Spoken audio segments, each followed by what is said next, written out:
Israel has tightened coronavirus restrictions further amid a surge in cases linked to the British variant of the disease. Well, the country's already under a third nationwide lockdown, this despite the fact Israel is the world's #1 when it comes to vaccinating people. 1.5 million Israelis have now been inoculated against the disease. Let's go to Jerusalem and our correspondent Irris Makler for the very latest. And Irris, something of a paradox then in Israel, a very successful vaccination programme on one hand, yet tighter lockdown measures on the other. What's going on?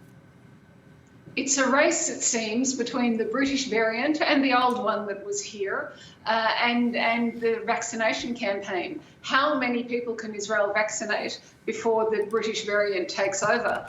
And there was a lockdown here, but people were saying it was a bit like Swiss cheese, more holes than cheese, and now they've tightened it, and it's the full lockdown as we remember it, as you remember it in Europe and as we remembered it here before. So it is a race. We have now seen, I think since you saw that figure of 1.5 million, it's now 1.7 million Israelis. That's about 20% of the population who have been vaccinated. The second round of vaccinations, that's the 3-week period, begins tomorrow night with Benjamin Netanyahu.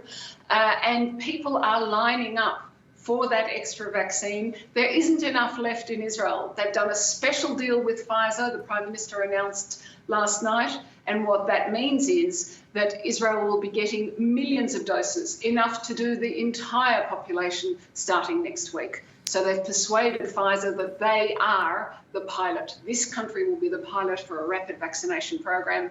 And the plan is to have the entire country done by March. And of course, the pandemic has taken a terrible toll when it comes to human life. It also has some political implications for Israel, though, doesn't it? That's right. There's another race going on at the same time between the vaccine and the virus and an election.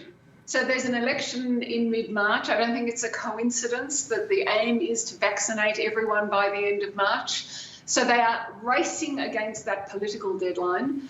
Israel's Prime Minister has received a great deal of criticism for his handling of the pandemic, and he's betting the farm, in fact, on the vaccine to pull him out of that, to put some shine on his political image and to make sure that he is able to stand for re-election and to actually be re-elected as Prime Minister. He hasn't been able to do that in the preceding 3 elections, had to cobble a coalition together.